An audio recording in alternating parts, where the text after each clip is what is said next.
Attendez les gars, je vais juste mettre rec parce que ce genre de moment, il faut l'enregistrer, oui. Oui, il faut l'enregistrer les gars. Parce que la baniste, elle est sortie 10 jours avant les mecs. 10 jours avant, je sais pas si vous vous rendez compte.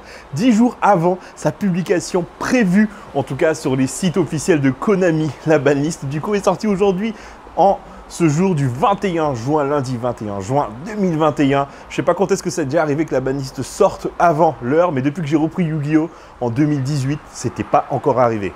Du coup, on va en parler rapidos, de vous dire un peu ce que je pense de cette baniste. Comme vous le voyez, je ne suis pas forcément chez moi aujourd'hui, mais je prends le temps d'enregistrer cette vidéo pour vous, pour nous, afin qu'on puisse réagir ensemble. Et bien sûr, avant que cette vidéo ne commence, n'hésitez pas à liker, commenter, partager, mais surtout à vous abonner à la page de la team Level Up Guyane. Du coup, cette baniste, prenons-la tout de suite. Je ne sais pas si vous avez vu, il y a quelques jours, il y a 2 jours plus ou moins, j'ai posté ma prédiction de baniste, ou en tout cas ma discussion, parce que ce n'était pas une vraie prédiction, c'était une discussion concernant la baniste que je voulais avoir avec vous. Et d'ailleurs, ça a très bien fonctionné. Je vous remercie d'ailleurs à toutes les personnes qui ont commenté, que ce soit sur les réseaux sociaux, mais aussi sur ma page YouTube. On a bien discuté. J'ai quand même beaucoup entendu vos arguments et ça, c'était vraiment très intéressant. Ça me pousse à en faire d'autres, puisqu'au final, pour moi, c'est aussi ça, Yu-Gi-Oh! C'est cette capacité à échanger des informations, à échanger des courants de pensée. Et c'est très intéressant. Ça permet d'appréhender le jeu d'une manière différente. Donc, merci à vous.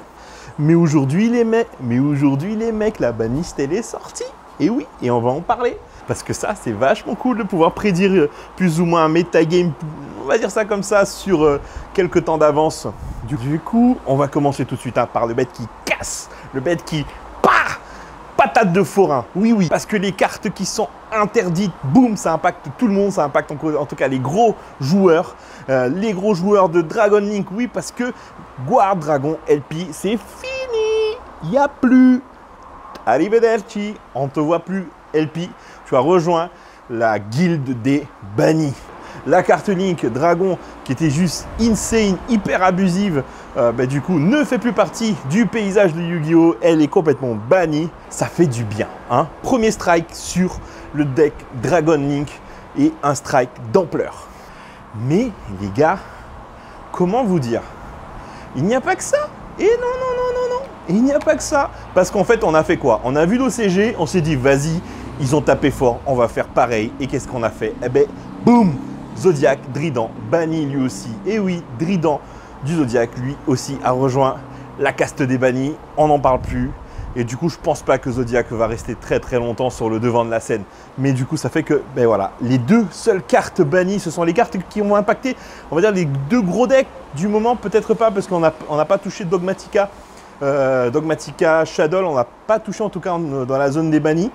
Mais par contre, quelle déception dans les zones bannies. Quelle déception de ne pas voir Dragoon. On a eu de grosses conversations avec les gars de la commu sur YouTube, même ici, sur le fait que Dragoon devait être banni, ou au moins Anaconda, ou au moins Fusion aux rouges. Finalement, rien, nothing. Let's go to the next step. Et oui, il n'y a rien de tout ça. Dragoon résiste à la tempête de la banlist et est toujours présent pour bien nous casser les bonbons. Donc on va voir qu'est-ce que ça va donner. Du coup, on passe tout de suite aux cartes qui ont été limitées. Oui, parce qu'il y a aussi des cartes limitées qu'on attendait tous. J'en ai même parlé d'ailleurs de certaines dans ma vidéo juste avant. La première carte, c'est Divernosaur. Oui, vous savez le petit rugissement qu'on entendait dans ma vidéo juste avant de Divernosaur qui s'en allait juste doucement vers l'infini et l'au-delà. C'est fini, l'ère de la préhistoire qui règne. Divernosaur est limité à 1 aujourd'hui. Donc, il faudra bien faire attention au choix quand tu joues Dino. Deuxième carte limitée aujourd'hui qui revient en fait, concrètement, parce qu'il me semble qu'elle était ban, il me semble, c'est Performapal Joker Performapal qui revient, c'est Magespectre en fait en français, si je me rappelle bien. Et la carte en fait est assez intéressante puisqu'en fait ça donne un avantage de tuto au deck Pendule. En ça, moi je m'attendais concrètement à Electromite. Finalement, c'est pas Electromite qui est revenu, c'est cette carte-ci. C'est quand même une carte qui permet de tuto n'importe quel deck, n'importe quel monstre magicien Pendule ou Pendule tout simplement, ou Odd Eyes je crois, du deck. Je crois que c'est les 3 d'ailleurs. Ce qui est quand même un avantage non négligeable. Est-ce que c'est en prévision concrètement d'un possible retour d'Electromite dans la prochaine banlist? Je ne sais pas. Est-ce que ça sera suffisant pour que le deck Pendule refasse du résultat? Je suis très mitigé là-dessus. Electromite quand même était un apport assez conséquent pour le deck. Du coup, troisième carte, et c'est là le deuxième strike sur Dragon Link. Oui, je suis content que Dragon Link se fasse taper. C'est Striker Dragon qui est du coup la seule Link 1 concrètement Dragon, mais qui te permet de faire tellement de choses, que ce soit récupérer le terrain ou réinvoquer du cimetière. Et bien celle-ci, elle est limitée à 1, alors qu'avant elle était jouée entre 2 et 3 exemplaires, ce qui quand même permettait de revenir, de refaire des boards à partir d'un seul pauvre misérable dragon sur le terrain. Du coup, c'est pas mal quand même, un deuxième hit sur Dragon Link, c'est pas mal. Alors je pense qu'il y a encore des choses qu'on aurait dû faire, mais je crois que c'est le dernier hit que subit du coup Dragon Link. Oui, c'est ça, c'est le dernier hit que subit Dragon Link dans cette banlist. 2 gros hits. Il y a quand même d'autres choses qui auraient peut-être pu être touchées, mais c'est déjà pas mal. Une autre carte qui va contenter énormément de monde et je sautille de joie. Et oui, mais je ne vais pas vous en parler tout de suite. Je vais vous parler d'abord du petit frère, on va dire ça comme ça, ou du retour du cheval. Ou du cheval, ça dépend si tu es un peu portugais. Étalon Mirage Salamangreande est de retour dans le game. La carte X6, la seule carte X6 en fait du deck Salamangreande est enfin de retour. C'est vachement bien. C'est vachement bien les gars. Moi je suis vraiment content parce qu'au final ça fait un peu partie des cartes qui déjà que j'avais dites et aussi qui concrètement apportent vraiment quelque chose à Salamangreande. Bon, c'est vrai qu'il y a une restriction vis-à-vis en fait des activations d'effets, puisque du coup après que tu as activé l'effet de Mirage Talio, tu es limité en fait aux activations d'effets de monstres feu jusqu'à la fin du tour. Donc il y a un peu des trucs à faire hein, et à réfléchir plus ou moins pour les activations. Mais c'est quand même insane, moi ça fait plaisir. J'ai joué Salamangreande longtemps, donc je suis vraiment content de revoir ce deck revenir avec cette carte. C'est insane, je suis trop content. Mais la meilleure c'est pour maintenant les gars. La meilleure. Ah, vous n'êtes pas prêts les mecs, vous n'êtes pas prêts, vous n'y avez pas été prêts à une époque, vous l'avez pris cher. Allez, je suis gentil. La dernière carte qui revient sur le panthéon des limités, c'est... Ça fait plaisir au cœur. Engage les gars.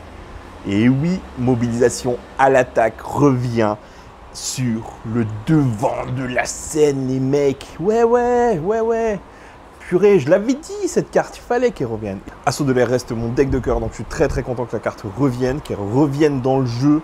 Alors je dis pas que ça va faire en sorte que le deck redevienne méta, non, je ne pense pas. Mais en tout cas, ça apporte un côté un peu plus fun à jouer, un peu plus contrôle. Parce que mine de rien, abuser en fait de Sky Striker avec 3 encres et se dire qu'on va forcément faire Access Code Talker à un moment donné, c'était assez limité au final dans ce que tu pouvais faire dans le deck.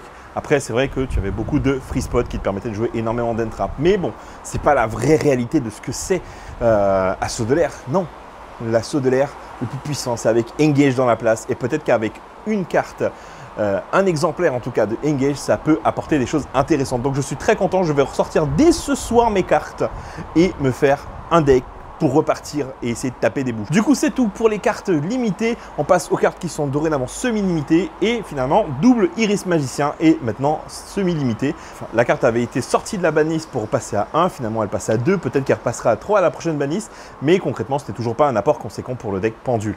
En vrai, Electromite est vraiment l'apport qu'il faudrait, mais bon, ils sont résolus à ne pas le faire sortir de la poussière tout de suite. Et on passe aux cartes qui sont totalement free maintenant. Et il n'y en a qu'une seule, c'est Symbole de l'héritage. Cette carte magie d'équipement qui a été forte à une époque, qui permet concrètement de ressusciter, de reborn en fait un monstre dans ton cimetière dont tu as 3 exemplaires dans le cimetière du même nom. Voilà. Si tu as 3, je sais pas moi, 3 H dans ton cimetière, bah, tu peux avec Symbole d'héritage, tu reborn la carte, tu l'équipes et quand le symbole d'héritage est détruit, je crois, la carte part au cimetière, etc. Voilà, donc concrètement, c'est ça les cartes et je suis super hypé. Je sais pas vous, mais moi je suis vraiment... Tu vois là, j'étais en train de faire du taf, enfin tu vois là, j'étais en train de taffer et tout, j'ai profité de ma pause, je me suis dit non, il faut absolument que je sorte une vidéo là-dessus parce que c'est pas possible, je peux pas attendre jusqu'à ce soir, la hype elle va être dans ma tête, elle va me faire péter un plomb. Donc là je suis vraiment content de sortir cette vidéo rapidos avec vous les potos, pas forcément dans le décor habituel, mais c'est pour vous que je fais tout ça, que je me débrouille pour sortir quand même une vidéo assez rapidement. Voilà les amis, j'espère que vous avez kiffé, n'hésitez pas à me partager vos commentaires, vos hypes et tout, parce que je suis sûr qu'il y en a plein d'entre vous qui sont contents et qui sont hypés sur ces nouvelles cartes. Moi, je le suis. On va péter des bouches, les gars. N'hésitez pas à commenter, liker, partager, mais surtout à vous abonner, les potos. C'est pour vous qu'on fait tout ça. A plus, les amis.